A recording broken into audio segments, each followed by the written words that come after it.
Unless you attempt to do something beyond that which you've already mastered, you will never grow.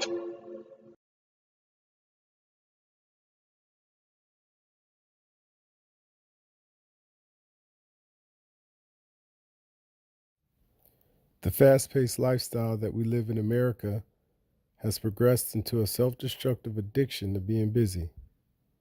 In the corporate and professional world, many find reward in being the busiest person. Everything becomes a priority, and consequently, nothing receives the full attention that it truly deserves. What can we as nurse leaders do to free ourselves from the chaotic environments created by the demands of the workplace, coupled with our own addictions to what we describe as success?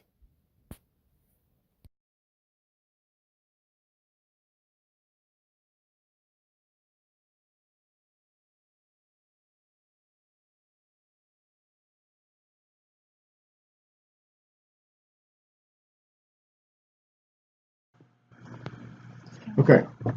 All right. So I'd like to thank Emma for spending some time with me and helping me out with this video. Emma is one of the charge nurses on my unit here at IU Health. And first of all, I just want to start off by asking you, throughout the course of your workday, how many times do you feel like you're running on autopilot? I can't count the number of times. It feels like over half of the time. I end up in a room and I don't remember why I'm there. I'm walking around the room doing stuff and then I forget what I'm doing because I'm not intentionally doing most of the tasks that I need to complete. It's all autopilot basically. Okay. Unless I'm like actively critically thinking or like talking to the patient when I'm trying to get stuff done, I forget what I'm doing half the time because I'm never being intentional. I'm just autopilot. Gotcha. It's not very flattering to say, I think. Gotcha. About how many times then would you say you feel overworked or overstressed throughout the course of your workday? Not really very often. I think my overworkedness comes from working overtime consistently, but on like a day-to-day basis, I don't generally feel overworked. I feel like I have the support that I need most of the time. I don't feel like the autopilot comes from that.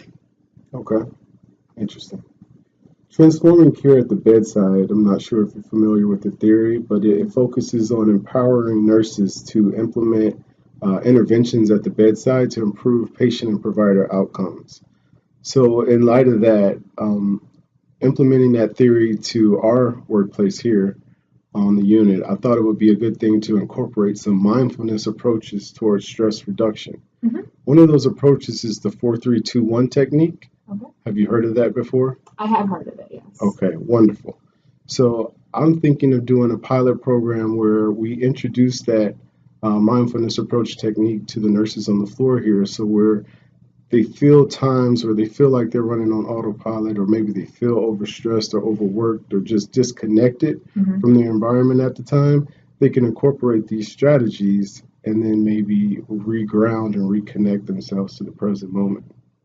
Yeah, I feel like that would be a useful way, like in the chaos before like a sick patient rolls in, or if you have a minute while they're waiting to get stuff ready for intubation, if you just kind of stop and go through the 4-3-2-1, that might help you kind of ground yourself so that you can stop with the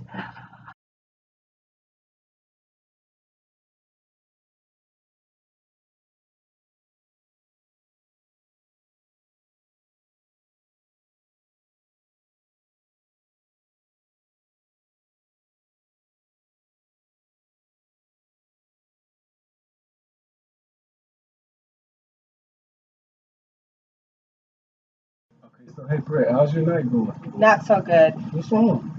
Well, first of all, I'm pregnant, I'm sick, and I have the filter that's paired, and it's just too much. They paired it tonight. Oh my gosh. How does that make you feel? It makes me feel mad and frustrated Okay. because I got to take care of another patient who's on the ventilator and also very sick, plus this guy who's on the filter with multiple drips and pressors, and it's a lot for this mama to be. How many weeks are you? I'm 28 weeks. Oh man, that does sound like a tough assignment. It is. And What? being sick doesn't help. Oh my gosh, are you just stuffed up or are you coming down with something? I think I'm just all sinus Okay, stuffy. okay. Well, I'll tell you what, how about we try this? I'm learning about mindfulness in school in one of my leadership classes, so I think I have a technique that might help you kind of relieve some of that tension, okay? Okay, sounds So good. just take a look around you and name 4 things that you see, Okay. Well, I see you. okay? I see the monitors. I Mhm. see the computer. All And right. I see respiratory therapist with some pumps over that room over there, Mm-hmm. taking care of the patient. Good, good. Tell me 3 things you feel. I feel, a little stressed, a little angry, Okay, and upset. that's fair. That's another thing I feel. Sick. That's fair. That's fair. What about 2 things you can hear? I could hear the beeping monitors, my filter going off, Okay, and I hear some music in the background, which good. helps. Good. Now tell me 1 thing you smell. Nothing much. I'm all stuffed Because you're all up. stuffed up.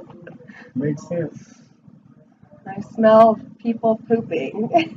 Now tell me how you feel now compared to before. Well, now you I'm started. laughing, so I feel a little better. Okay. So you've laughed, you've I did. connected with your surroundings, Yes. become more in tune with And your talking about it senses. helps. Yeah. And you So got to now I express feel yourself. less, yes. Good, Now I'm good. less angry. So you think maybe the next time you feel stressed out like this, if you try this approach on your own, it would kind of help you calm down a bit? I think so.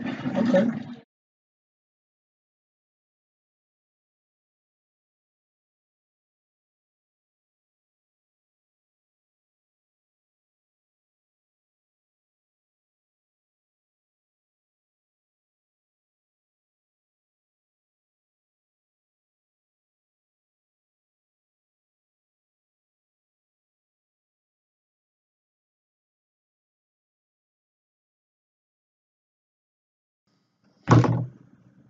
Hi, so David really helped incorporate mindfulness into our unit.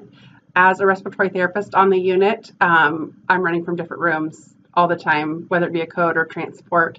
So it's really been a good lesson in just grounding myself and really thinking about where I am, what I'm seeing, what I'm surrounded by, and just taking a second, taking a minute to ground myself, to get back focused and take my time and really pay attention to what I'm doing and not just be on autopilot.